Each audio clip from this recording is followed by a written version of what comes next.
Thank you for tuning in for the next episode of our Palm Springs analysis.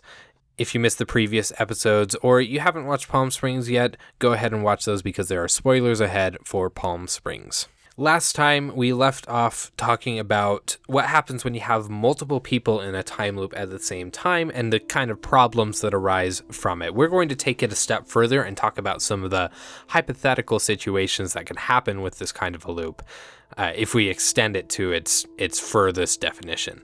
I have 3 hypothetical situations that we're going to talk about in this episode. The first hypothetical is this. If Roy does leave the loop, is it possible that he encounters Niles and Sarah's looped versions, or is every version that he is going to encounter from then on out a non-looping version if he didn't leave with them? From my perspective and from our previous presumptions that we talked about in the last episode, Roy will never see them again, even if he wanted to. The proof of this comes from the presumption that the loop continues after all inhabitants are gone. If that is the case, on the loop after Roy leaves the loop, events would play out exactly as they had at the beginning of the loops. This would result in Niles getting stuck in the time loop once again, getting Roy stuck and then Sarah, and then eventually escaping. If that were the case, where is that second Niles now? Or the theoretically infinite amount of Niles that would create. If he does escape, then there are 2 or potentially infinite amounts of conflicting Nileses that exist in the world, but only one can exist at once in the same universe. So by extension, the universe has naturally split into many, many possible timelines, one for every time the loop resets. And once you leave the loop, you are setting yourself on whatever timeline you have ended up in, which means that when Roy leaves, he will be in a different, parallel timeline in which Niles and Sarah's looping minds no longer exist.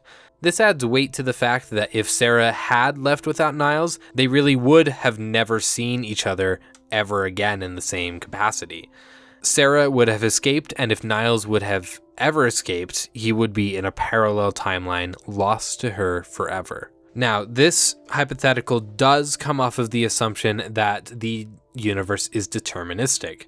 This means that if the same events happen in the same order and the same fashion as everything else, then by extension, every event from then on will also happen in the same exact way. There's no amount of variability in what can happen. That's what guarantees that Niles is going to make it back to the cave and start looping once again. Let's talk about the next hypothetical. What happens to the loopers outside of the time loop when they don't escape? For instance, to show what I mean, if Niles falls asleep at the end of the day, since his body isn't traveling back in time, does the universe continue on with a Niles that just simply has no memory of the Niles that was stuck? Does the same mind continue and it's simply a copy of the one that was sent back in time and he just continues not knowing why he was able to get out of the time loop? Or does he have no mind and he's just functionally brain dead every time he falls unconscious?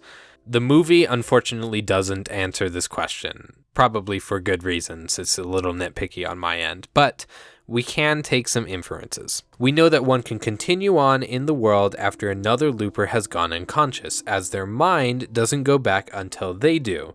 Thus, the world either continues to exist after any looper, or it just waits for the last looper and then resets.